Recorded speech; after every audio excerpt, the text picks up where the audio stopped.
Welcome to Hello Dear. It is I, Pedro Salinas, your beloved and devoted host. Thank you for tuning in. Today's going to be another solo episode. I'm going to read some things to you from books that I like and talk about why I like them. Pretty simple. That's typically how I do solo episodes. I've done 3 so far, including this one. It's kind of fun. Hopefully it's a look into my twisted mind. Hopefully it's interesting for you guys. It's good for me because I get to analyze the prose of books that I read and have to actually explain what it is about them that's effective. And I don't always think about that so granularly if I'm just passively reading it. Gonna have a guest on next week. So gonna vary it up for you if you're getting bored of these solo ones, but I'm gonna keep doing them. Let's dive right in. I'm going to start not with a book, but with an Instagram reel. Okay, I recently opened for Matt McCusker in Cleveland. Shout out, Matt. It was fun. It was a really nice weekend. I enjoyed it. And every time I spend an extended period of time with Matt, he turns me on to a new motivational entrepreneur. And recently he turned me on to a guy named Luke Belmar, who made his money through, it seems like, digital marketing of some kind. I looked up his website today to get more biographical info before I talked about him to you guys. He moved to the U.S. from Argentina when he was like 16, so shout out my countrymen. And he started making money through Facebook ads and then ventured into crypto. And now he's just kind of one of these all-purpose entrepreneurs who makes, grind set content on, Instagram and TikTok about, lifestyles of the wealthy and habits and all that stuff. Okay, and by the way, well, actually, you know what? I'll get to this later. First, I'm gonna show you the reel, and then I'll talk about him in more detail. So this reel is called "Real Net Worth of House of Saudis," and the image on Instagram that's advertising it is kind of like an AI generated, hyper digitized, somewhat uncannily realistic image of a sick fucking guy gazing onto his empire, and he's wearing the typical garb of the Saudi royal family. Okay, this is Real Net Worth of House of Saudis by Luke Belmar. The net worth of the royal family here, that to me is probably one of the most outstanding families to ever do it. They literally built this entire sandhill into an absolute utopia. It's absolutely bananas. And you look at their net worth on Forbes and it says $2 billion. Well, makes $2 billion a day. You have no idea. These people are sitting on trillions of dollars, liquid, whether it's in cash or in liquid petroleum, black gold. They're sitting on trillions of dollars. Real wealth shuts up. Yeah, they say coins make noise, but real cash is quiet. The network. Okay, nice. I'm so fucking pumped up watching that.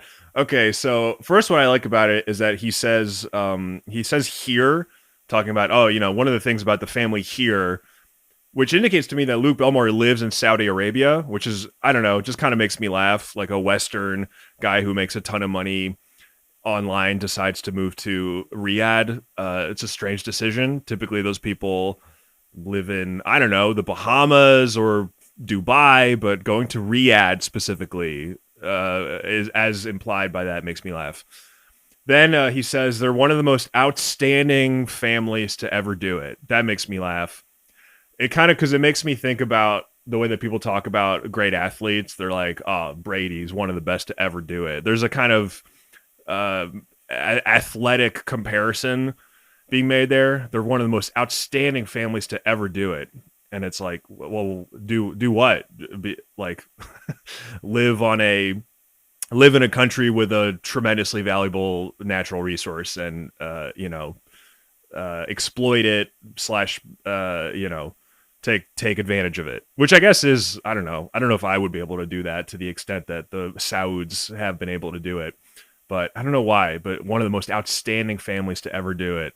kind of makes me laugh. And then it's like Mohammed bin Salman is one of those guys. And then yeah, he's just kind of talking about how sick it is that they have oil money, and that's kind of it. I guess what I find interesting is that this stuff is typically aspirational. Like you watch a video about Warren Buffett's habits, or how a certain entrepreneur, start, like it'd be a video about Jay-Z or something. But instead, it's just I don't know what's aspirational about the Saudi royal family. I don't know what an average Joe watching this, trying to learn how to get better at business, would get out of just Luke Belmar bragging about the House of Saud's oil money. And then he's just so pumped up on liquid assets, whether it's gold or petroleum. Like he's just so pumped up on petroleum wealth, which, I guess I wouldn't expect. It's a little persnickety of me to look at a Luke Belmar on a grind set motivation video and be like, well, actually, it's not very clean energy. But that does kind of make me laugh too. Just like no sense of maybe oil isn't the best thing to, invest in over the long term. Though I don't know. I mean, it's still incredibly valuable. I guess, yeah, maybe the takeaway is just invest in fossil fuels. I suppose that's the kind of motivational takeaway from that video. And then I don't know if you guys totally, because also the music is so blaring and loud that I don't know if you discriminated exactly that at the end it's a different guy talking. That's what I like about these videos too. They're always like a video taken from a podcast where it's just incomprehensible, like what this podcast is or where it was filmed, or like it's just so out of context. Just like somehow these two guys got into a room with microphones to talk about building wealth. And you just see these like completely, out of context snippets. And anyway, this guy at the end, he goes, they say that coins, I forget, what was it? It was coins make noise, but cash moves silently. This is how fucking bad my brain is. I literally just watched this video and I can't remember the specific words. This is what this kind of content is doing to me. But it's like he says some weird phrase that isn't really even catchy. Like, you know what they say, coins make noise, but cash is silent. And the guy seems to be, he's like a brown guy. He seems to be Arabic of some kind. It kind of makes me laugh to think he's like part of the House of Saud, or maybe he's like Bin Laden's great nephew or something. But yeah, the whole thing. It came up on my Instagram. It's the pinned video on one of Luke Belmar's accounts, and it just I'm kind of obsessed with it. I don't know why. I mean, I guess I think the Saudi Arabia is a fascinating place. It's like it literally does. I mean, what he said is true. Like they took a sandhill and built it into, I wouldn't say a utopia. That's another thing that's funny. He calls Saudi Arabia a utopia. Which, I guess, according to what kind of man you are, that it could be that way. Like my dad has a friend who was a professional volleyball player, and that guy got hired by the Saudi Arabian volleyball team to train them. And so he went, and no women, no alcohol, and apparently he loved it. He had a great time for the few months that he was there training the team, because I guess with no distractions and no vices, you can really focus on cultivating mastery. So I suppose that's what Luke Belmar is doing there. He's just focusing on crypto, no babes, no booze to distract him, living a clean lifestyle in this utopia in the desert. But regardless, I do think it feels like a story out of the Arabian Nights, that this country that had been a desert for years and years suddenly happens to have this incredibly valuable natural resource, and all of a sudden it becomes one of the wealthiest places in the history of humankind. And then that was the other thing I was thinking about, Saudi Arabia's relationship with the U.S., and I just would love to hear what Luke Belmar thinks about it. I would love to hear what he thinks about the ongoing war with Yemen, for example, or the attempt to normalize relations between Saudi Arabia and Israel, the sectarian conflict between the Sunni Muslims, which is represented by the kind of oil countries, and Shia Muslims, which is represented by Iran, Hezbollah, Hamas. I'd love to hear what Luke Belmar thinks about it. I'd love to hear what he thinks about Mohammed bin Salman murdering Jamal Khashoggi, the journalist. I feel like Luke Belmar would just say that Jamal Khashoggi was a hater. But yeah, I don't know what he would say. That's the thing. It's I'm speculating in a comic mode about it, but I really would be curious, on his take on all that stuff. So Luke, if you're listening, first would love to have you on the podcast. Same with Mohammed bin Salman. I'd love to. I don't know why I said that. Honestly, that guy terrifies me. But Luke, if you can get away, if you want to spend some time in. If you ever want to stop by Astoria, Queens, where I typically record this, I'd love to have you on to ask about all these things. So that was, so that's Luke Belmar. Oh yeah, this is what I wanted to tell you. So Luke Belmar, made his money doing like digital advertising, Facebook ads. I think I'm fascinated with that too, because I had a job kind of doing that stuff for 7 years. So in 2015, my friend Joey, got me hired at the company he worked for, which was an affiliate marketing platform through which independent, I'm going to try to say this as concisely and as and as not boringly as possible, and I'm going to fail because it's a boring job.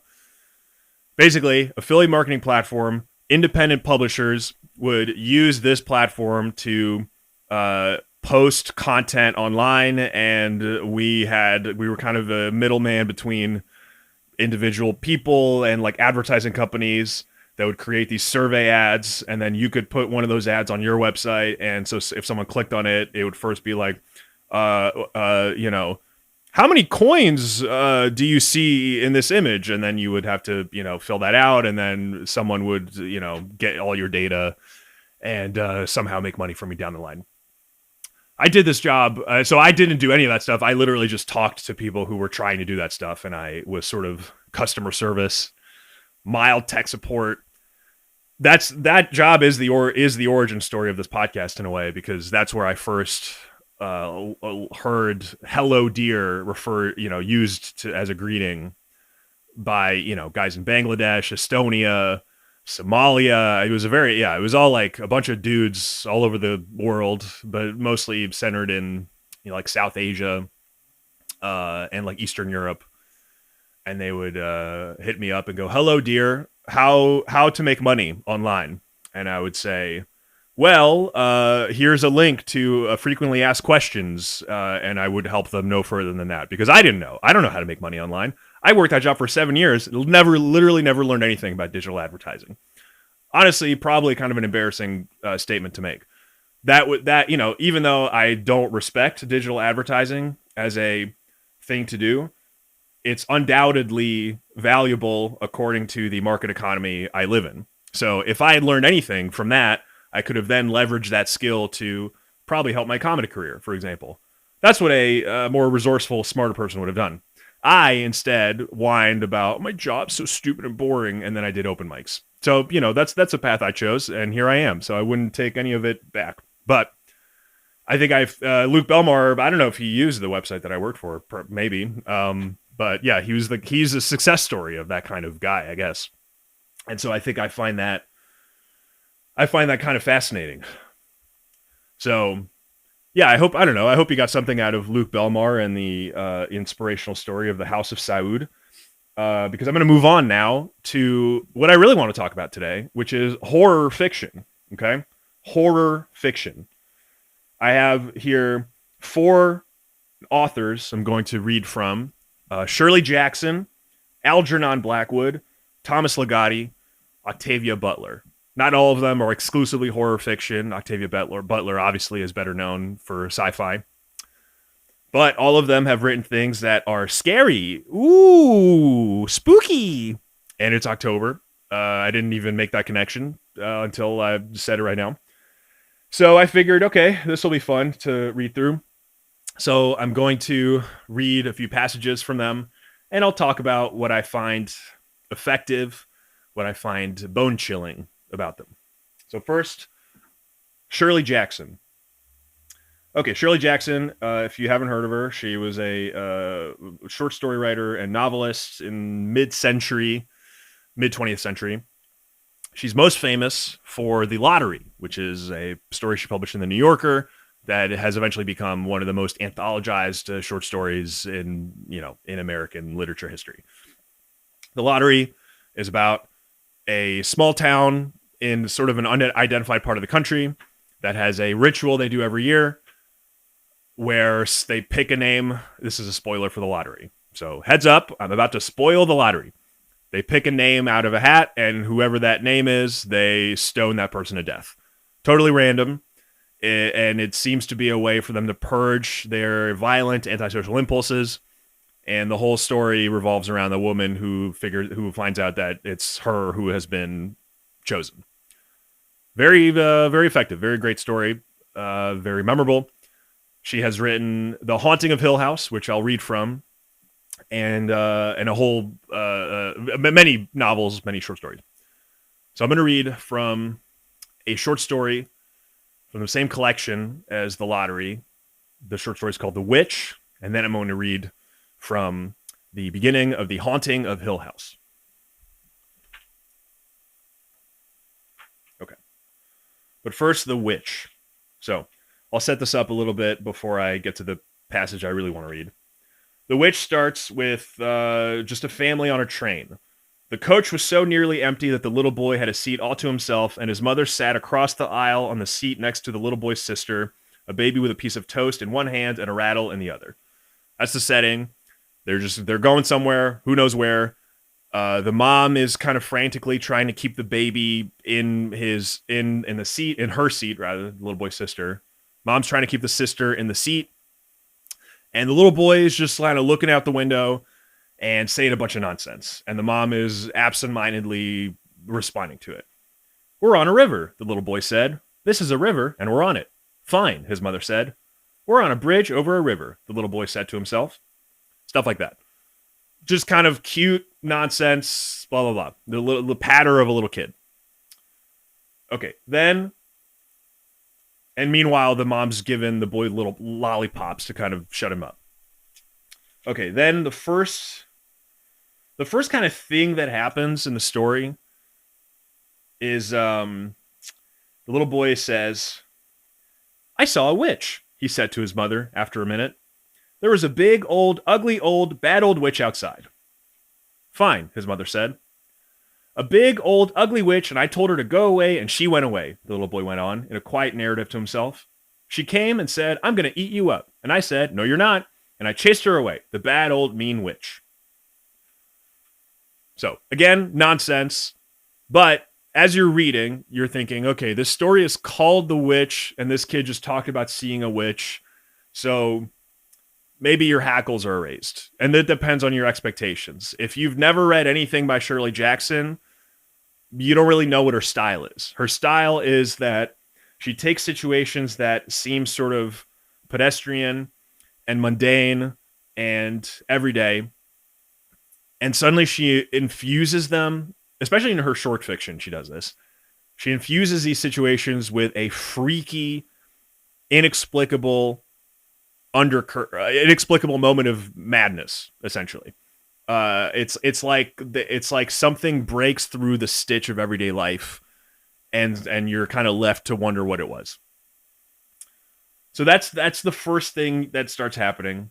The little boy mentions a witch, and maybe it's just the nonsense that he's saying, but the story's called The Witch, so you're like, maybe he did see a witch. Who the fuck knows? Then right after that, the next paragraph after that, the little boy, he stopped talking and looked up as the outside door of the coach opened, and a man came in. He was an elderly man with a pleasant face under white hair. His blue suit was only faintly touched by the disarray that comes from a long trip. Okay. So, the boy thinks he saw a witch. Maybe he didn't. But then right after he says he saw a witch, a man comes in from outside. And now he's in the story. Now we have to contend with who this man is. So the little boy says, hi. And the man gestured at him with a cigar and said, hello yourself, son. And then he stops by the kid and he says, what you looking for out that window? Witches, the little boy said promptly. Bad old mean witches. Okay. So again, so far it's like nothing's happening. Even though you get that sense of unease from the little boy thinking he saw a witch, then it moves on and now you're dealing with this guy. Still not sure what this story's about. So now the guy starts talking to the little boy. And the guy starts talking to the boy while the mom is, tending to the sister. And the little boy keeps up his stream of nonsense with the man. So, how old are you? The man asked. The little boy, at the eternal question, looked at the man suspiciously for a minute and then said, 26, 840-80. So, just kind of kidding around. The man asks the boy what his name is. The boy says, Mr. Jesus. He says, that's my sister over there. She's 12 and a half. And now we're going to get to the passage that I want to read. Do you love your sister? The man asked. The little boy stared, and the man came around the side of the seat and sat down next to the little boy. Listen, the man said. Shall I tell you about my little sister? The mother, who had looked up anxiously when the man sat down next to her little boy, went peacefully back to her book. That's an interesting passage right there for me. Because it is creepy to do that. It's creepy to sit down next to a little kid on a train. And the mom sort of acknowledges that. And she's like, that's weird that you're doing that. But then somehow she feels better when the guy says, let me tell you about my little sister. Maybe that statement indicates a certain innocence on the man's perspective that whatever. So now the mom's calm. Tell me about your sister, the little boy said. Was she a witch? Maybe, the man said. The little boy laughed excitedly, and the man leaned back and puffed at his cigar. Once upon a time, he began, I had a little sister, just like yours. The little boy looked up at the man, nodding at every word. My little sister, the man went on, was so pretty and so nice that I loved her more than anything else in the world. So shall I tell you what I did? The little boy nodded more vehemently, and the mother lifted her eyes from her book and smiled, listening. I bought her a rocking horse and a doll and 1,000,000 lollipops, the man said. And then I took her and I put my hands around her neck and I pinched her until she was dead. The little boy gasped and the mother turned around, her smile fading. She opened her mouth and then closed it again as the man went on. And then I took and I cut her head off and I took her head. Did you cut her all in pieces? The little boy asked breathlessly. I cut off her head, and her hands and her feet, and her hair and her nose, the man said, and I hit her with a stick, and I killed her. Wait a minute, the mother said. But the baby fell over sideways just at that minute, and by the time the mother had set her up again, the man was going on. And I took her head, and I pulled out all her hair, and, your little sister? The little boy prompted eagerly. My little sister, the man said firmly, and I put her head in a cage with a bear, and the bear ate it all up. Ate her head all up?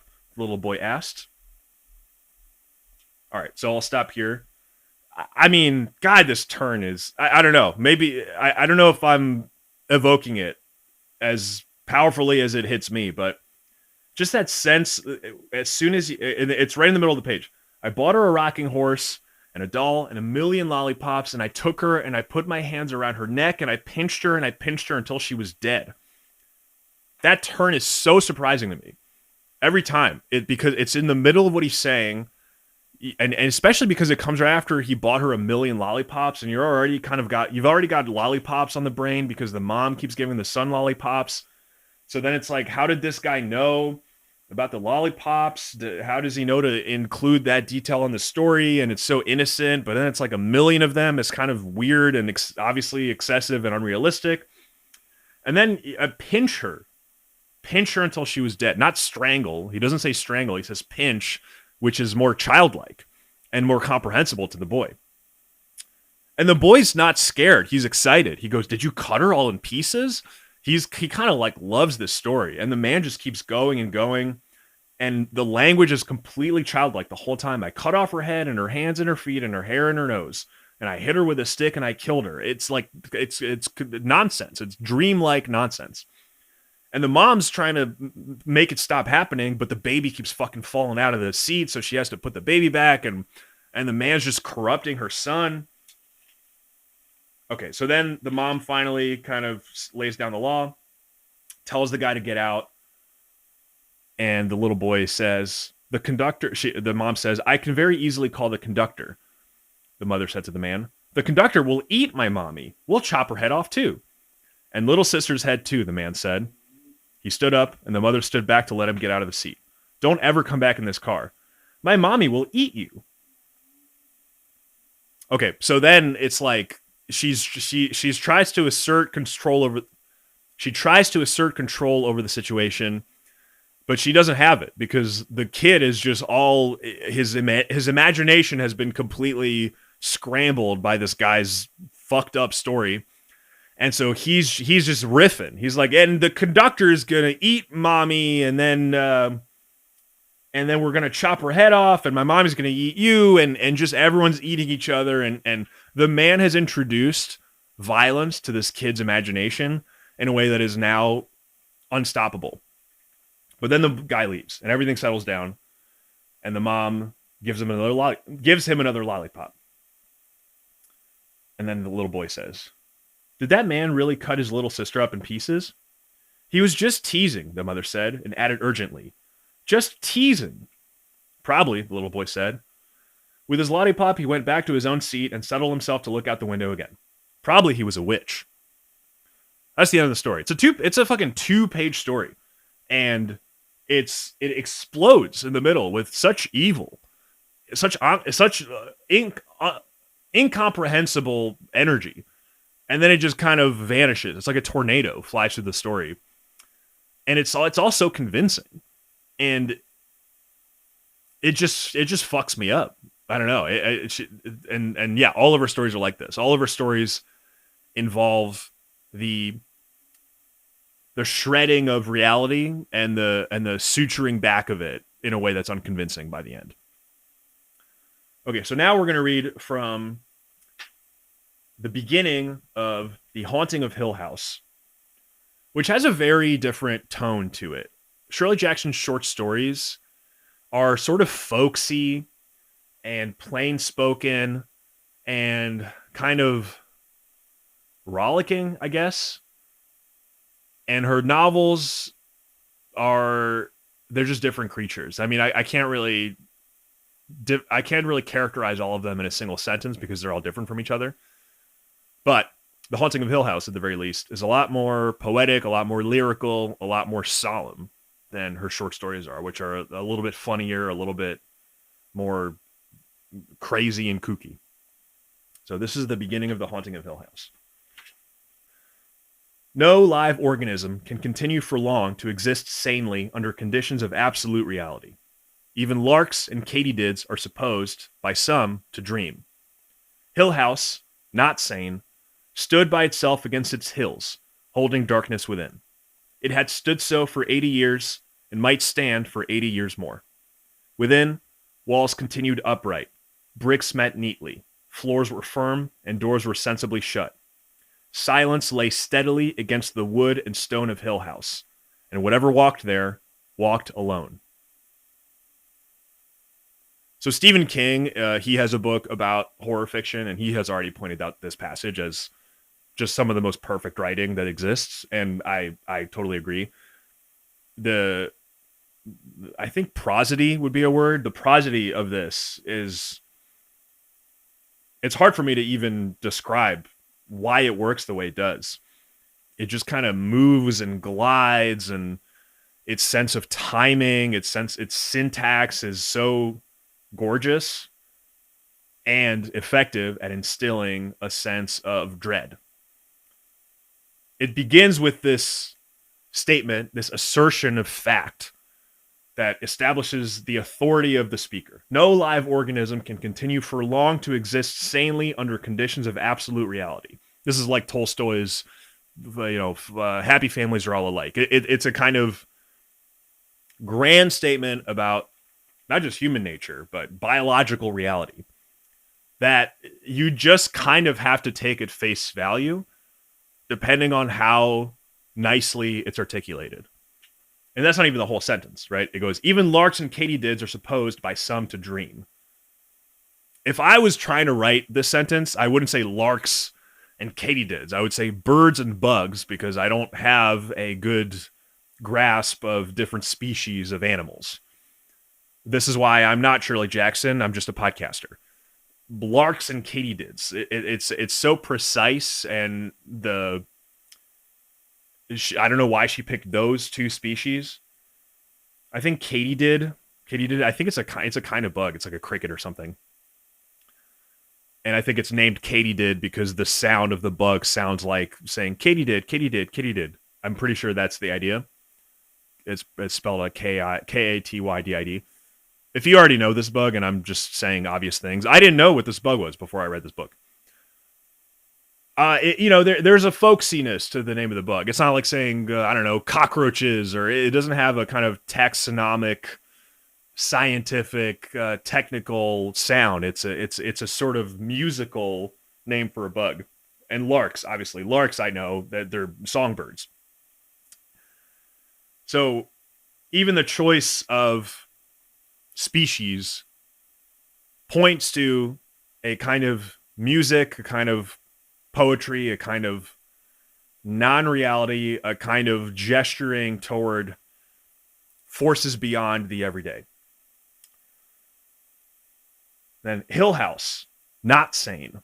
That's great. Hill House, comma, not sane, stood by itself against its hills, holding darkness within. Hill House, this is the name of the house, not sane. This is an unmistakable attribute of the house, delivered with the same timing and the same authority. Hill House, that's its name. It's not sane. That's what it is. That's a fact about it. That's unshakable. Silence lay steadily against the wood and stone of Hill House, and whatever walked there walked alone. And we're about to meet whoever walks there. So that's the kind of tension that's being established at the end of that paragraph. Whatever walked there walked alone. We know, you probably, reading this book, have a sense that this haunted house book has a cast of characters that are going to live in it. But even if they're there together, they are there alone. You are always alone in this place. So then we meet the guy. We meet one of the characters. Dr. John Montague was a doctor of philosophy. He had taken his degree in anthropology, feeling obscurely that in this field he might come closest to his true vocation, the analysis of supernatural manifestations. He was scrupulous about the use of his title because, his investigations being so utterly unscientific, he hoped to borrow an air of respectability, even scholarly authority, from his education. It had cost him a good deal in money and pride, since he was not a begging man, to rent Hill House for 3 months, but he expected absolutely to be compensated for his pains by the sensation following upon the publication of his definitive work on the causes and effects of psychic disturbances in a house commonly known as, quote-unquote, haunted. He had been looking for an honestly haunted house all his life. When he heard of Hill House, he had first been doubtful, then hopeful, then indefatigable. He was not the man to let go of Hill House once he had found it. So I think it's brilliant to introduce a man of science right after this unbelievably mythic, poetic first paragraph. We have to come back down to reality a little bit. And so now we meet a guy whose whole interest and whose whole purpose, as immediately established, is that he needs to prove these unscientific things to a scientific audience. He believes that Hill House is not sane, the way that we immediately know that it is, but he must prove it. He must prove it in a scholarly way.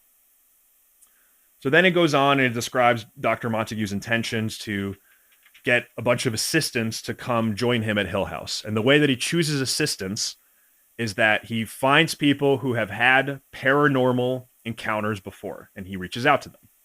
And so then we meet the first person, one of the people who had encounters of this kind, who's going to come to Hill House.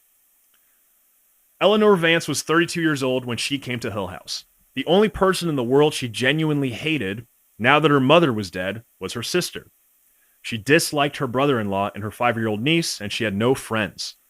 This was owing largely to the 11 years she had spent caring for her invalid mother, which had left her with some proficiency as a nurse and an inability to face strong sunlight without blinking. She could not remember ever being truly happy in her adult life.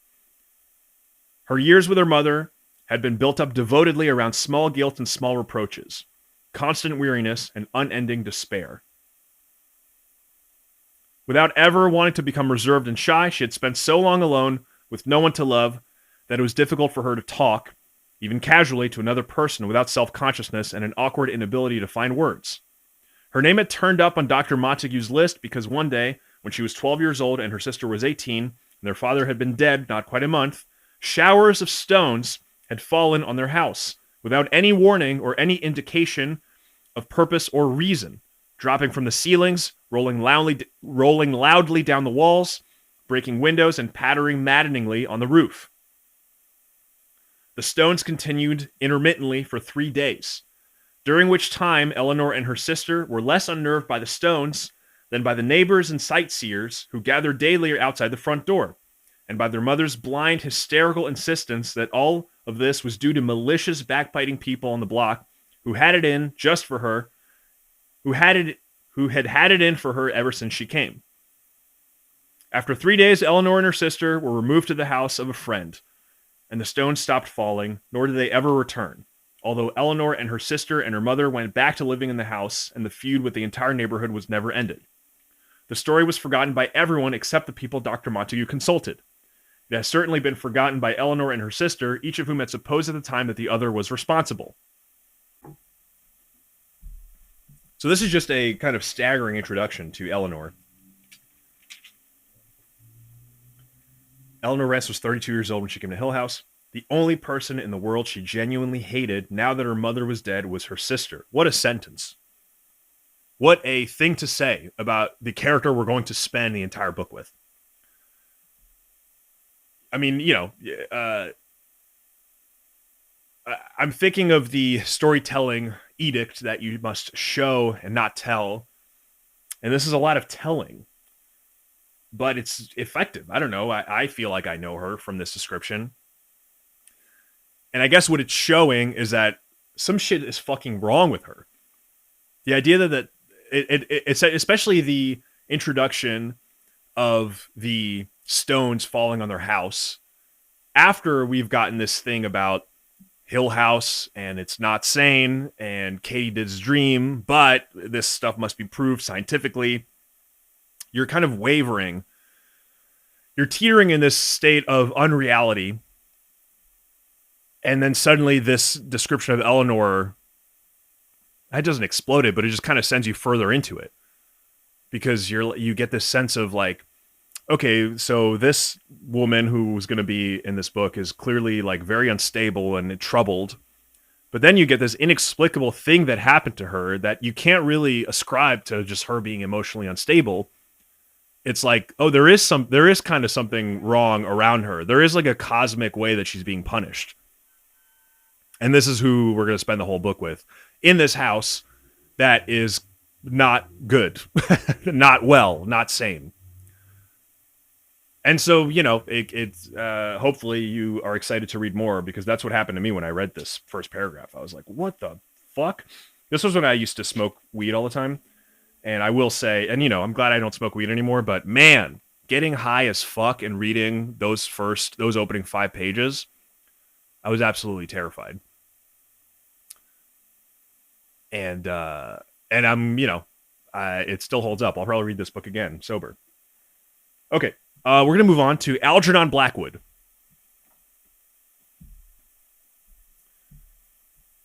Algernon Blackwood was a contemporary of Edgar Allan Poe and Lovecraft. Actually, not totally sure what his when he was alive, but he's kind of in the same weird fiction realm as Lovecraft. People kind of talk about them I think he was an influence on Lovecraft. This is a story called The Man Whom the Trees Loved. The Man Whom the Trees Loved. And it's the first 2 paragraphs. That's it. That's all I'll read. He painted trees as by some special divining instinct of their essential qualities. He understood them. He knew why, in an oak forest, for instance, each individual was utterly distinct from its fellows, and why no 2 beeches in the whole world were alike. People asked him to paint a favorite lime or silver birch, for he caught the individuality of a tree as some catch the individuality of a horse. How he managed it was something of a puzzle, for he never had painting lessons, his drawing was often wildly inaccurate, and, while his perception of a tree personality was true and vivid, his rendering of it might almost approach the ludicrous. Yet, the character and personality of that particular tree stood there alive beneath his brush, shining, frowning, dreaming, as the case might be, friendly or hostile, good or evil. It emerged. There was nothing else in the wide world that he could paint. Flowers and landscapes he only muddled away into a smudge. With people he was helpless and hopeless, also with animals. Skies he could sometimes manage, or effects of wind and foliage, but as a rule he left these all severely alone. He kept to trees, but as a rule he kept to trees, wisely following an instinct that was guided by love. It was quite arresting, this way he had of making a tree look almost like a being, alive. It approached the uncanny. So I put these 2 together, Haunting of Hill House and Algernon Blackwood, The Man Whom the Trees Loved, because of the extraordinarily effective way they set up the theme and tone and stakes of the story. And also the way that they have a kind of lyrical fairy tale quality with a third-person omniscient narrator who is kind of whisking you away into this unsettling world of illusion and dream. First, I have to say how much I love the title, The Man Whom the Trees Loved. Whom is doing a lot in that title for me. It's not a commonly used pronoun. It's a little bit fancy, right? It's the kind of thing that persnickety grammarians will use and advise you to use when normal spoken English doesn't really make use of it because it has a formality that doesn't always fit the situation. In this case, it's incredibly important. It sounds so much better than The Man Who the Trees Loved, or The Man That the Trees Loved, or The Man the Trees Loved. The Man Whom the Trees Loved. Why does that work so well for me? I don't know. I guess it's like I think it's emphasizing that the man is the object of the love of the trees. It underscores that. It also has a nice ring to it. The man whom I don't know the consonants of it. Yeah, I think consonants would be the word. That's very beautiful to me. And I think it's underscoring the agency of the trees. The trees love, and they have people that they love, whom they love. And the people are defined by that love in some important way. This is the only thing we know about the man from the title. We don't know who he is. We don't know what he does. We know a little bit more from the description of him as a painter. It's also obviously, importantly, not the man who loved the trees. No, the man whom the trees loved. And then you get the actual paragraph. He painted trees as by some special divining instinct of their essential qualities. And the first sentence is posing this as kind of a mystery. Well, why does he paint them so well? And as a reader, even though you haven't read anything of this story, you don't know what the fuck's going to happen. You already know. You're like, well, it's because the trees love him. Makes no fucking sense. It's total dream logic, but it brings you in. And I don't know. I think every sentence is beautiful. I think it has great, as with Shirley Jackson, it has a great musicality to it. It has a great manner to it. The way it alternates its syntax. There's some sentences that are long, some that are short. The perfect example. Yet the character and personality of that particular tree stood there alive beneath his brush, shining, frowning, dreaming, as the case might be, friendly or hostile, good or evil. It emerged.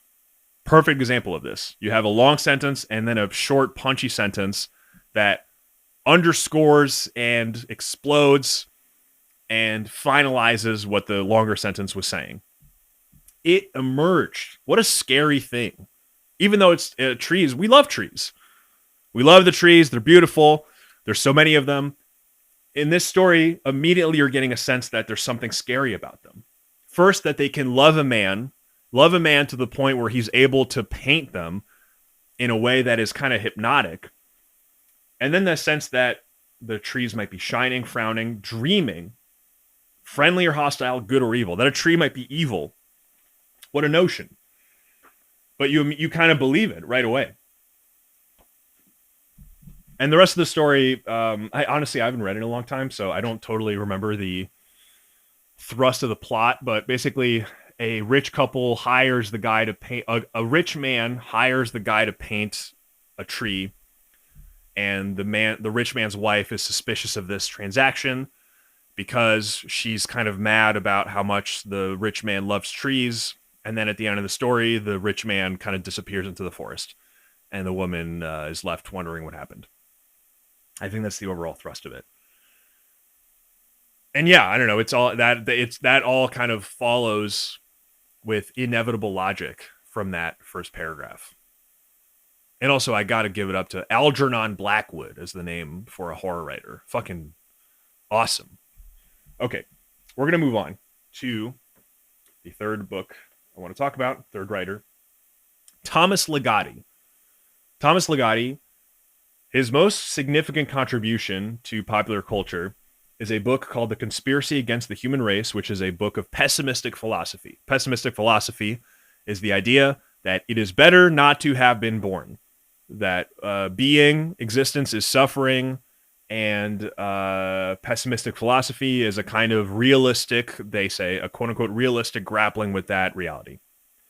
The reason this is famous is because this is the book that Nick Pizzolatty, I forget his name, but the guy who wrote True Detective, he read this book, was inspired by it, and then put all of its ideas into the mouth of Matthew McConaughey. So all of Matthew McConaughey's things about nihilism and his all the odd shit that he says that Woody Harrelson complains about, that's all basically Thomas Ligotti. It's inspired by Thomas Ligotti. So Thomas Ligotti is a very, very good and unsettling and weird and dense horror writer. He is a successor, I think, to Lovecraft. Jeff Vandermeer wrote an introduction to a collection of his stories. Jeff Vandermeer, the guy who wrote the Southern Reach trilogy, and he had a great quote about what happened with Ligotti that I'm trying to find. Basically, it's about Lovecraft's influence on Ligotti. Okay, I can't quite find the quote, but it's something about Ligotti being influenced by Lovecraft, but then in a kind of Lovecraftian act consuming Lovecraft and creating his own genre from it, which I think is a very accurate. It's a very accurate way to describe what Ligotti does. So I'm going to read from a story called Les Fleurs, the flowers. That's fucking weird and sort of hard to read and hard to understand and kind of unpleasant, but very memorable. So it starts, it's written in the form of diary entries. It starts with April 17th, flowers sent out in the early AM. Okay, then May 1st. Today, and I thought it would never happen again, I have met someone about whom I think I can be hopeful. Her name is Daisy. She works in a florist shop. The florist shop, I might add, where I paid a visit to gather some sorrowful flowers for Claire, who to the rest of the world is still a missing person. Okay, so immediately you're like, this guy is fucking bad news, huh? you get the sense that, okay, Claire, whoever she is, this guy killed her. And Daisy, whoever she is might meet the same fate at the end of the story. And it's also unsettling that this is coming from the killer's point of view. It's a first person story, and the first person is the guy who's bad news. And then there's a weird, clumsy formality to it. Today, and I thought it would never happen again, I have met someone about whom I think I can be hopeful. It's odd. It's not how people talk. It's very formal. Again, whom, we get that word again. It's very kind of lopsided and clumsy, and it has a weird kind of gait to it. It's not like, doesn't go smoothly. You have to read sentences a couple times sometimes to even understand what they are in a basic reading comprehension level. But anyway, so he meets Daisy. He charms Daisy. He's talking to Daisy at the flower shop, and he asks her about her work. And she says, "Oh, I love working with flowers. I think they're real interesting." So then, just from that, because the type of speaking, that I think they're real interesting. She kind of seems like a dope, in comparison to this highly articulate, fancy narrator. You're kind of like, Daisy, get the fuck out of here. Do not deal with this dude, because she's very kind of naive. Then she asked if I was aware that there were plants having flowers which opened only at night, and that certain types of violets bloomed only in darkness underground. My inner flow of thoughts and sensations suddenly quickened. So then she kind of offers something further. She's like, well, there are these flowers that bloom in the dark, and that kind of gothic imagery quickens something in his mind. So you're like, oh, fuck, Daisy. Now you've kind of lured him in further, or he's lured you in further. And then he says, that is real interesting about those flowers, I said, smiling a hothouse, warm smile. So he mimics her manner of speech, which we know isn't his manner of speech. We know that he's presenting a false mask to her. Okay, so anyway, he and Daisy meet, and it begins. So then the next diary entry is that he invites her to his apartment, and she sees a thing in his apartment. She sees like a kind of sculpture. The object was positioned on a low table before a high window and between its voluminous curtains. And somehow the narrator has forgotten to remove this object from view. You get the sense immediately that he's kind of embarrassed by it. She goes, What is this? He goes, it's just a sculpture. I told you I do things like that. It's not very good. Kind of dumb. She examined the piece more closely. Watch that, I warned. She let out a little ow. Is it supposed to be some kind of cactus? She inquired. For a moment, she seemed to take a genuine interest in that obscure objet d'art. It has tiny teeth, she observed, on these big tongue things. They do look like tongues. I'd never thought of that. Rather ingenious comparison, considering. I hoped her imagination had found fertile ground in which to grow, but instead she revealed a moribund disgust. You might have better luck passing it off as an animal than a plant, or a sculpture of a plant, or whatever. It's got a velvety kind of fur and looks like it might crawl away. So you're reading this, you're like, what the fuck is that thing? What are they talking about? That thing's bad news, whatever it is. So you get a sense of what it looks like from her, by the way, which I like. I like that the first intimation of what this thing visually is, it comes from her describing it. I don't know why I like that, but there's an indirection to that I find interesting. It has tiny teeth on these big tongue things, and then The guy hears that description and goes, oh, they do look like tongues. I'd never thought of that. Rather ingenious comparison considering. Considering what? We don't know. Okay, so then a detective comes over and asks about Claire, who's the missing person from the story. And he asks about the narrator belonging to a certain offbeat organization. I replied there was nothing offbeat in serious philosophical study. Furthermore, I was an artist, as he well knew, and as anybody knows, artistic personalities have a perfectly natural tendency toward such things. Okay, so then you're like, well, what the fuck is this philosophical organization he's a part of? Maybe it's this pessimistic philosophy. You might not know that about Thomas Ligotti reading this story, but you just get the sense of like, all right, this guy's part of some shadowy cabal, and clearly it seems it's almost definitely related to how this girl went missing. And the tone of the narrator is so huffy and stuffy and pretentious. He's very unlikable. I mean, it's like a weird personality to spend a whole story with. But I think I like this story. And I think it's a very good example of what Ligotti does well, which is introduce these little bizarre interruptions into what normal life is that you can't quite wrap your mind around. Like a sculpture that looks like tongues and teeth. Okay, so then the story kind of goes on, and there's several more dire entries. And then they go on vacation together. So clearly this girl hasn't been put off by the bizarre tongue sculpture, and they're still dating. You don't even know if they're dating. There's no sex, right? Thomas Ligotti is a very...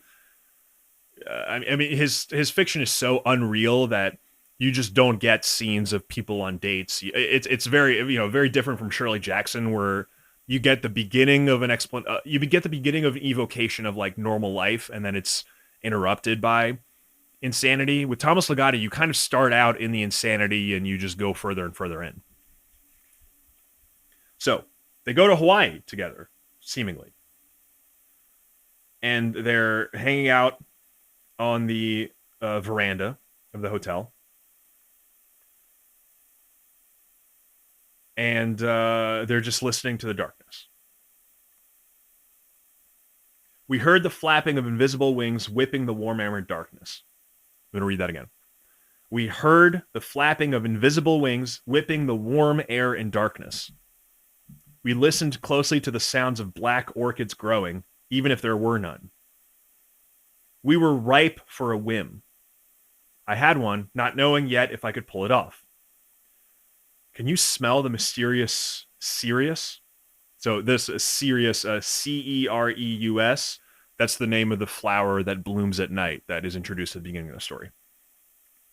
Can you smell the mysterious Cereus? I said, placing one hand on her far shoulder and dramatically passing the other in a horizontal arc before the jungle beyond. Can you? I hypnotically repeated. I can, said a game Day. Day is just what he calls Daisy. But can we find them, Day, and watch them open in the moonlight? We can, she chanted giddily. We could. Suddenly, the smooth-skinned leaves of the night garden were brushing against our smooth-skinned selves. Day paused to touch a flower that was orange or red, but smelled of a deep violet. I encouraged her to press on across the flower-bedded earth. We plunged deeper into the dream garden. Faster, faster, faster, the sounds and smells rushed by us. It was easier than I thought. At some point, with almost no effort at all, I successfully managed our full departure from known geography. Day, I shouted. We're here. I've never shown this to anyone, and what torture it's been keeping it from you. No, don't speak. Look. Oh, the thrill of bringing a romantic companion to this dark paradise. How I yearned to show her this resplendent world in full bloom and have her behold it with ensorcelled delight. She was somewhere near me in the darkness. I waited, seeing her 1,000 ways in my mind before actually gazing at the real Day. I looked. What's wrong with the stars? The sky, was all she said. She was trembling. So yeah, this is where it's like, what? When I first read this story, I couldn't follow it at all. So they're in Hawaii, seemingly. They are in a real place. They're looking out into the woods, the jungle, whatever. He kind of coaxes her into going out with him and smelling the night blooming flowers that she brought up before. So it's kind of he's using what she told him to lure her. Then you get senses of unreality. We listened closely to the sounds of black orchids growing. That doesn't fucking make a sound. They paused to touch a flower that was orange or red, but smelled of a deep violet. What does violet smell like? Your sensory information is all wrong here. Sort of beautiful. I mean, it's very like synesthetic. So there is a deep, rich lyricism to it, but it's also sort of grotesque, and it's too rich. It's like eating a bunch of cake. It's like eating an entire birthday cake, and you're kind of feeling sick and nauseous, but you can't stop. It's all wrong. It's very uncomfortable. And then at some point, with almost no effort at all, I successfully managed our full departure from known geography. And this happens in the middle of the paragraph. And that is important to me somehow because it has that slippage, that sense of there's not a clean break. It just sort of melts and suddenly you're nowhere at all. And, where they are, who knows, right? And all you know about it is what Daisy says, just like the tongue sculpture. What's wrong with the stars, the sky? Which, horrific to me. Because it's like, where are they? And what do the stars in the sky look like? And you don't know. It doesn't tell you, which I love.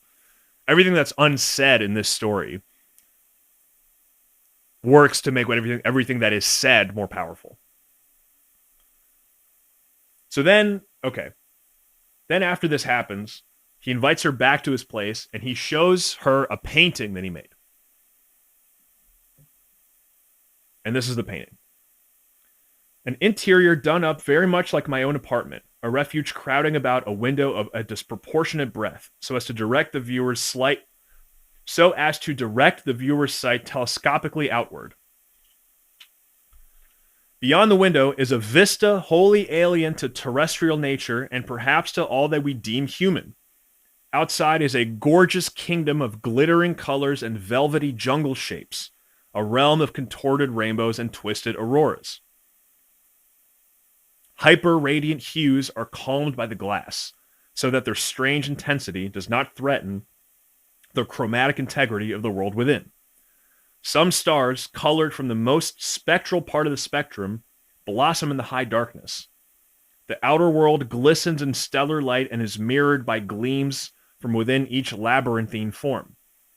And upon the window surface is a watery reflection of a lone figure gazing out at this otherworldly paradise. Of course, it's very good, she observed. Very realistic. Not at all, Daisy Day. He's not saying this to her, he's thinking it. Not at all, Daisy Day. Not realistic in either manner or matter.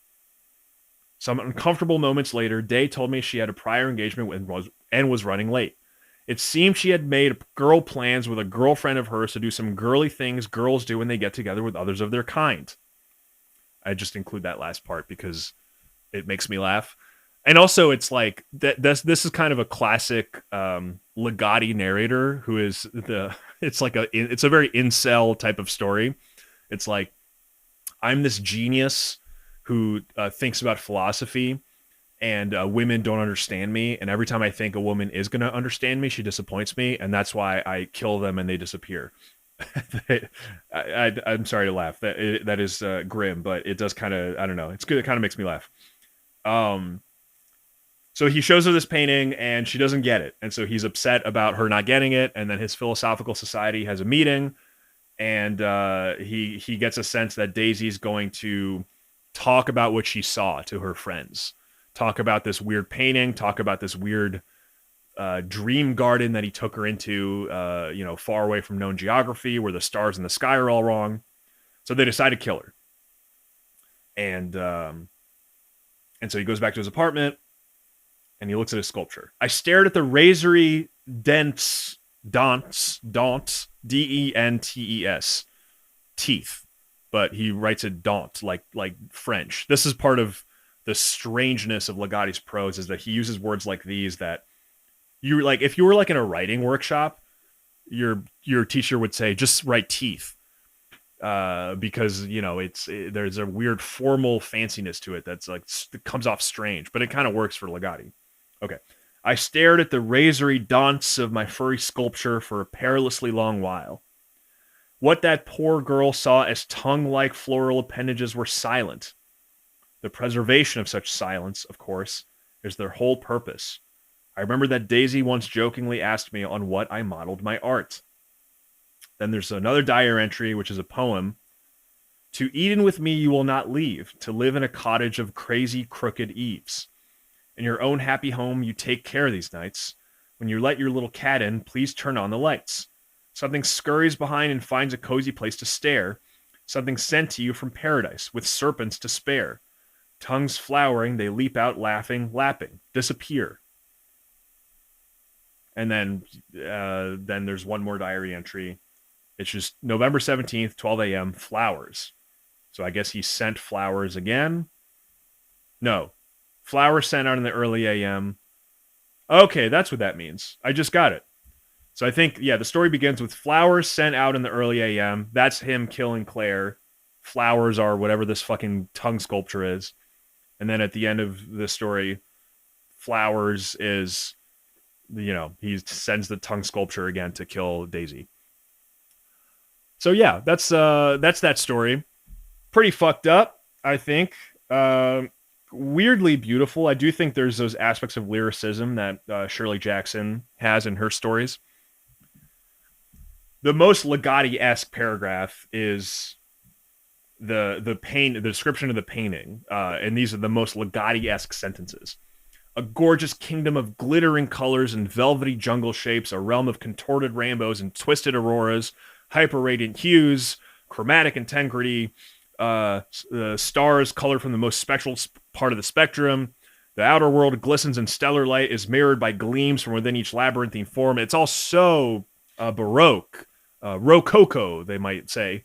This is the most Lovecraftian, I think. Lovecraft uses this kind of language to describe like squid monsters, and Ligotti uses it to describe like basically abstract geometrical, figurative art. It's a very visual, very illustrative, and you can't really get a sense of like what actually is happening. You just get a sense of the colors and the shapes, and gleaming is a word he uses a lot. Labyrinthine. He uses a ton of adjective noun, contorted rainbows, twisted auroras, glittering colors, velvety jungle shapes. There's a rhythmic, repetitive quality to it that is kind of cloying and almost bad, but really good. I don't know how else to describe it. Like if I was like a sophomore, like a high school writing teacher, and someone turned this in, I'd be like, oh, this is like very you show a lot of talent, but you need to condense some of this and reduce the verbiage. Obviously, that would not be the right thing to say to Thomas Ligotti, because he's a brilliant published writer. All right, you ready for one more? Let's do one more. This is Octavia Butler. I'm going to read from two stories, Bloodchild and Amnesty. So with Bloodchild, I'm going to set it up a little bit before I get to the actual passage I want to read from in detail. So Bloodchild is set on a distant extra-solar planet. We don't know where, and we don't know when. This could be 10,000 years in the future, 100,000 years in the future. It's unclear. All we know is that it's on a different planet. Humans live alongside a alien species called the Tlic, T-L-I-C. And we get a sense that the humans are in some form of subservience to the Tlick. The Tlick seem to be more powerful. And there is a weird and unclear association between the Tlick and the humans that you immediately get from the beginning of the story. You meet a human family and an alien called Tigatoi. T''Gatoi, Tigatoi, I don't know. Let's call her Tigatoi. Okay. My last night of childhood began with a visit home. Tigatoi's sister had given us 2 sterile eggs. Okay. Weird. It's very disorienting. Like, don't know what's going on. Don't know who Tigatoi is. First, you're just like reading that name. You're like, what the fuck is that? And then the 2 sterile eggs. Just what? You just don't know. And I think to a sci-fi reader, that is exciting because you go, well, I'd like to find out. To a non-sci-fi reader, you might find that irritating. I think I've actually had both reactions. Like this happened when I first I tried to read Dune like 3 times before I actually got through the whole thing. And Dune is kind of infuriating in the sheer profusion of proper nouns and bizarrely named concepts that you have no idea what they are, and it actually takes you like 4 books to even understand what some of the stuff that's introduced in the first book is. But okay. Tigatoi. So the first sense that Tigatoi is an alien that you get, well, first it's that they're taking the eggs and the eggs make them dream. So immediately you're like, all right, whatever these eggs are, they have some kind of hallucinogenic, calming property. Then you get this second paragraph. I lay against Tigatoi's long velvet underside, sipping from my egg now and then, wondering why my mother denied herself such a harmless pleasure. So you're like, all right, that's fucking weird. Long velvet underside, love that. Sipping from my egg, love that. And then the idea that it's a harmless pleasure when you're already like, what does this fucking creature look like? One of the great things about this story is that you never get a full sense of what the Tlick look like. You get details. You get the sense that you know that they're 3 meters tall. You know, which would be how many feet? Would be like 9 feet tall, I think, something like that. Wait, is that real? Yeah, that's about right. It'd be like 9.5 feet tall, I think. Okay. Yeah, you get the sense of the 3 meters tall. You know that they have many limbs. I saw her turn away as several of Tigatoi's limbs secured me closer. You don't know how many limbs. That's something cool about it. You only know that several, and you just keep hearing about more, and you hear about the dexterity of the majority of the limbs, and also you know that the Tlick have tails that can sting people. Okay, the Tlick are powerful, big, many-limbed, stingy-tailed, and they live among the families of the humans. And some of the humans are comfortable with this and some are not. Like the mother refuses to drink from the eggs. So immediately it's a little tense. So this is the most okay, so I'll read this paragraph real quick. So basically they're hanging out in the house and there's some disagreements, and then they get a call, or a man shows up on their property, and the man is sick. And when the man is sick, you suddenly hear that he's in Tlick. N''Tlick. Okay, what does that mean? Hold the door open, Gan, Tigatoi said, and tell the family to stand back. What is it? I asked. Tlick. So it's like, okay, you get a sense that the man is in a condition that is called Tlick, but you don't know what it means, and you also know that it's an emergency that he's that. Right before that thing I just read, okay, yeah. So I'm sorry, I'm all over the place. I'm gonna try to do this sequentially. So Tigatoy hears a noise, and she goes outside. And this is her going outside. Tigatoy whipped her 3 meters of body off her couch toward the door and out at full speed. She had bones, ribs, a long spine, a skull, 4 sets of limb bones per segment. But when she moved that way, twisting, hurling herself into controlled falls, landing, running, she seemed not only boneless, but aquatic, something swimming through the air as though it were water. I loved watching her move. So whatever the fuck this thing is, it's kind of like an octopus, kind of like a dolphin, kind of like a scorpion, kind of like a spider, kind of like none of those things, which I think is one of the best ways to describe an alien creature I've seen, because it gives you enough familiarity that you can sort of get a sense for what it looks like, but also it is deeply strange and alien and foreign to any conception of what animal you might have seen. So why would she describe the entire thing? It wouldn't make any sense. So the noise she hears is the man who's outside the property, and the man, she comes back in and goes, "This man is Intlik." Okay, what does it mean to be Intlik?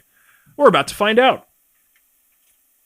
So now we get the scene where the man, whose name is Bram Lomas, is on the ground, and Tigatoy is going to take care of him and treat whatever condition this is, him being Intlik.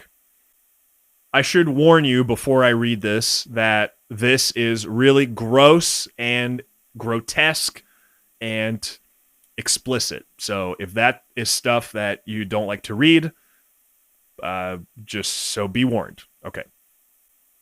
Tigatoy glanced at me, then placed a claw against his abdomen slightly to the right of the middle, just below the left rib. There was movement on the right side.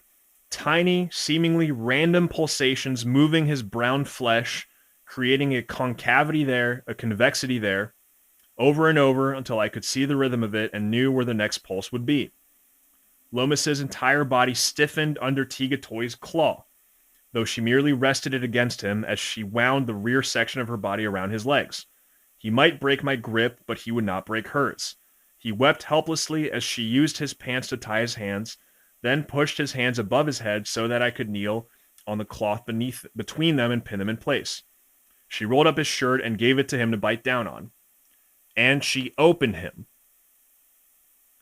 His body convulsed with the first cut. He almost tore himself away from me. The sound he made. I had never heard such sounds come from anything human. Tigatoy seemed to pay no attention as she lengthened and deepened the cut, now and then pausing to lick away blood. His blood vessels contracted, reacting to the chemistry of her saliva, and the bleeding slowed. I felt as though I were helping her torture him, helping her consume him. I knew I would vomit soon, didn't know why I hadn't already. I couldn't possibly last until she was finished. She found the first grub. It was fat and deep red with his blood, both inside and out. It had already eaten its own egg case, but apparently had not yet begun to eat its host. At this stage, it would eat any flesh except its mother's. Let alone, it would have gone on excreting the poisons that had both sickened and alerted Lomas. Eventually, it would have begun to eat. By the time it ate its way out of Lomas's flesh, Lomas would be dead or dying, and unable to take revenge on the thing that was killing him. There was always a grace period between the time the host sickened and the time the grubs began to eat him. Tigatoy picked up the writhing grub carefully and looked at it, somehow ignoring the terrible groans of the man. Abruptly, the man lost consciousness. Good, Tigatoy looked down at him. I wish you Terrence could do that at will. She felt nothing, and the thing she held, it was limbless and boneless at this stage, perhaps 15 centimeters long and too thick, blind and slimy with blood. It was like a large worm. So yeah, this is a fucking disgusting paragraph, disgusting passage. I have phobias about parasites and worms that are deep inside you, and this brings this stuff to life in the most horrible way. And there's just this sick sense of revelation as this passage is going on that this is kind of the heart of this bizarre arrangement between the Tlick and the humans. Is this whatever's happening right now? This is what it's all about. This is why the Tlick and the human are together. This is why Tigatoy has so much power over them. This is what it means to be in Tlick. In Tlick means a human that is pregnant with a Tlick. This is why there's so much distrust between the humans and the Tlick. It all kind of comes together. So then the rest of the story basically is the main character who's a boy, dealing with the fact that this same thing that he witnessed is going to happen to him, and Tigatoy is going to be the being that impregnates him with the grubs, and that this is the entire arrangement. This is what happens. And the whole story is about how men are the ones who are tasked with this in this world because women need to give birth to human babies, and men can give birth to Tlick babies. And this is the kind of bizarre arrangement that's been going on. The story ends with Tigatoy convincing, well, not quite convincing. The story ends with the main character, Gan, deciding to allow Tigatoy to impregnate him. Because he doesn't want that to happen to any of his siblings, he has decided that I'm going to be the one to whom this happens. So, she flowed around me and into my bedroom. I love that, by the way. Tigatoy flowing. It's that aquatic imagery again, but it's so horrifying. I undressed and lay down beside her. I knew what to do, what to expect. I had been told all my life. I felt the familiar sting, narcotic, mildly pleasant. Then the blind probing of her ovipositor. The puncture was painless, easy. So easy going in. She undulated slowly against me, her muscles forcing the egg from her body into mine. I held on to a pair of her limbs until I remembered Lomas holding her that way. Then I let go, moved inadvertently, and hurt her. She gave a low cry of pain, and I expected to be caged at once within her limbs. Then, moving on a little bit, the small amount of fluid that came into me with her egg relaxed me as completely as a sterile egg would have, so that I could remember the rifle in my hands and my feelings of fear and revulsion, anger and despair. I could remember the feelings without reviving them. I could talk about them. So earlier in the story, Gan holds up a gun at Tigatoy and then at himself to try and get out of, accepting this pregnancy, but then he decides against it. So that's what he's remembering. So I think obviously the height of the story, the horrific height of the story is the birth, the cutting of Lomas and the extracting of the grubs. But I include this last part because I think it's an important aspect of Octavia Butler's writing. So far as I've read, which I've read I've read a few. I've read the first Xenogenesis book. I've read the entire Bloodchild collection of short stories.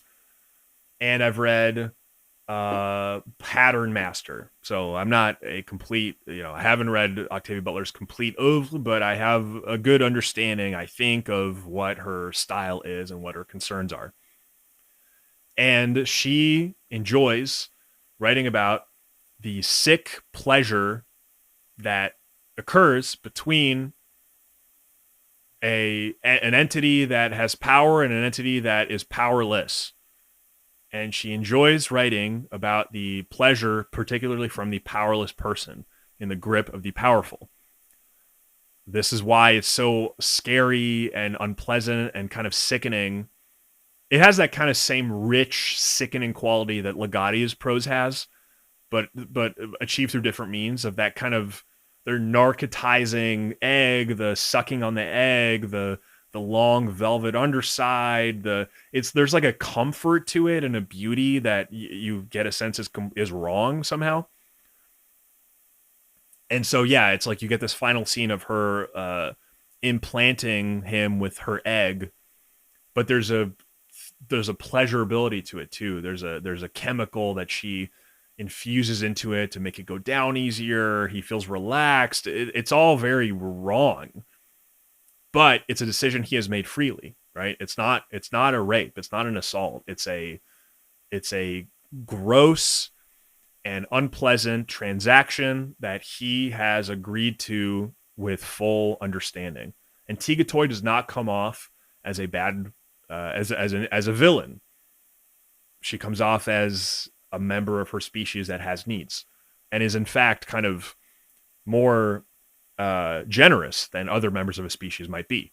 There's a whole subplot about Tiga Toy kind of advocating for humans to live in their families instead of being separated and strictly used as, these procreation vessels by the Slick. Tiga Toy wants them to live among each other as families and actually have some kind of community. So I'm going to read from one more story by Octavia Butler that I think gets this across. It's called Amnesty. The whole kind of setting of Amnesty is that it's once again a story. Oh, actually, you know what? Sorry. I'm going to go back. Before I go to Amnesty, I want to read from the afterword to Bloodchild, which is Octavia Butler describing why she wrote it and what she was interested in it.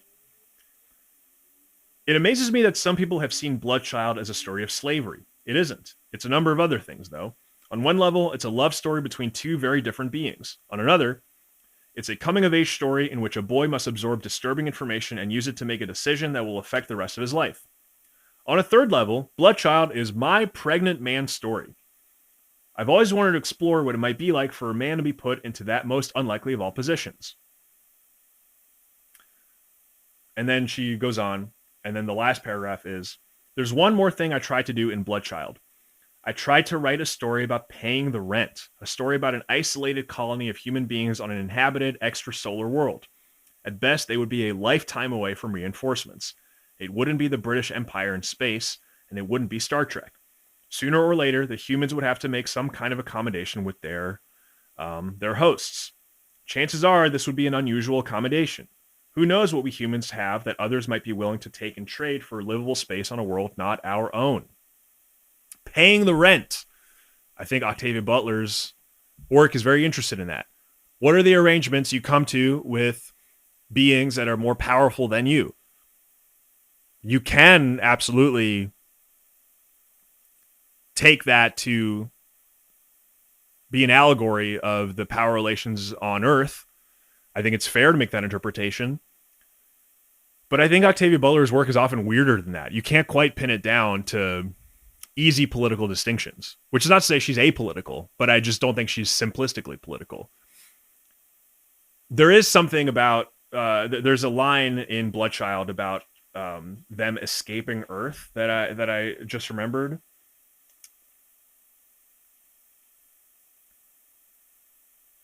Yes. Tiga Toy talking again. Your ancestors, fleeing from their homeworld, from their own kind who would have killed or enslaved them, they survived because of us. We saw them as people and gave them the preserve, and when they still tried to kill us as worms. So this is her Tiga Toy kind of defending the Tlick and saying, "Hey, you guys escaped Earth because people were trying to kill you or enslave you." Okay, so then you get a sense of like, well, who are the people that actually arrived on the Tlick homeworld? Are they black people? Is it black people that escaped Earth from racism and now are living among the Tlick? The story doesn't do anything that explicit. I don't know. I don't know if that's what it's about. And Octavia Butler says this isn't about slavery, which might be a dodge or a sort of, maybe it is about slavery, but she's saying it isn't to, I don't know why. I think authors are sometimes cagey about the intentions of their stories. But nevertheless, I just think, Octavia Butler is on a lot of like anti-racist reading lists, which, whatever, that's fine. I'm also not really I'm probably not the best person to critique that or analyze that. But I guess I just think it in some ways it simplifies what the bizarre freakiness of her work, that you just can't assign. Like, Octavia Butler isn't writing things where it's like, and it's good to be socialist, which I think a lot of people kind of look for in their fiction sometimes. Same thing with like Ursula K. Le Guin, like The Dispossessed, I think is a pretty common book people go to. But it's like, I don't know. The Dispossessed describes an anarchist planet and a capitalist planet, and both have problems. The capitalist planet has more problems, but it's not like the anarchist planet is a utopia. So I just get kind of annoyed, I think, at when people assign all the correct political opinions and worldviews to a writer who doesn't necessarily always espouse those in her writing. And I think Octavia Butler, her legacy may be, I don't know, I don't think it suffers from that because a lot of people read her for that reason. But, I just think she's more complex than that, I guess. And I think she's just she's interested in these, she acknowledges these power dynamics and explores what it's like to subvert them or to survive within them, and what it means to find some weird kind of pleasure in them. And the power dynamics typically are with aliens that are far more powerful than us. Such as Amnesty, which now I will get to. Amnesty is a story about these aliens that are called communities. And communities are described as such. This is the first sentence of Amnesty. The stranger community, globular, easily 12 feet high and wide, glided down the vast, dimly lit food production hall of translator Noah Cannon's employer. The stranger was incongruously quick and graceful, keeping to the paths, never once brushing against the raised beds of fragile, edible fungi. It looked, Noah thought, a little like a great, black, moss-enshrouded bush with such a canopy of irregularly shaped leaves, shaggy mosses, and twisted vines that no light showed through it. It had a few thick, naked branches growing out away from the main body, breaking the symmetry and making the community look in serious need of pruning. So these aliens are big balls of plant life. It's very strange. Cool. And also there's the immediate sense that they're not individual beings, they're communities. So every time one is referred to, the pronoun is they. And that's what they look like. So they have power over humans. Humans are subservient to them. The whole story is about Noah Cannon, who's a human, basically teaching other humans how to come to acceptance with the fact that they have to live with these communities and be subservient to them. That's the whole story. But so on the first page, she basically gets in the way that she communicates with the community is that they enfold her. So I'm going to read this. This subcontractor, which is the community we saw described in the first paragraph, this subcontractor enfolded her immediately, drawing her upward and in among its many selves, first hauling her up with its various organisms of manipulation, then grasping her securely with what appeared to be moss. The communities were not plants, but it was easiest to think of them in those terms since most of the time, most of them looked so plant-like. Enfolded within the community, she couldn't see at all. She closed her eyes to avoid the distraction of trying to see or imagining that she saw. She felt herself surrounded by what felt like long, dry fibers, fronds, rounded fruits of various sizes, and other things that produced less identifiable sensations. She was at once touched, stroked, massaged, compressed in the strangely comfortable, peaceful way that she had come to look forward to whenever she was employed. She was turned and handled as though she weighed nothing. In fact, after a few moments, she felt weightless. She had lost all sense of direction, yet she felt totally secure, clasped by entities that had nothing resembling human limbs. Why this was pleasurable, she never understood, but for 12 years of captivity, it had been her only dependable comfort. It had happened often enough to enable her to endure anything else that was done to her. Okay, so yeah, that's first. It's just a very comical kind of image, just to get enfolded into a big ball of moss and moved around. And yeah, that it kind of feels good. That I just think that's so weird and challenging about this story. It's a unsettling thing that it kind of feels good to be moved around by this immensely powerful thing that could tear you apart immediately. It just, I don't know. I just think about it all the time.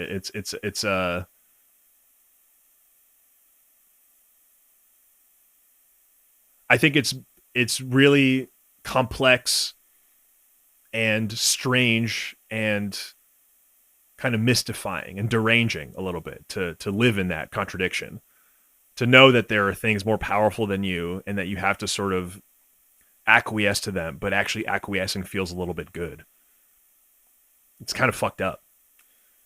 So, okay, that's all that I want to read to you today. That's all that I want to read to you today. So, I don't know what to tell you. I appreciate that you listen. This one's longer than the other solo ones have been. I feel pretty good about my stamina. I'm gonna try to get better at reading out loud. It's very difficult, but there's all sorts of things I can get better at. Like signing off my podcasts. What a bland, weird thing to say. Thank you very much for listening. My name is Pedro Salinas. Have a nice day.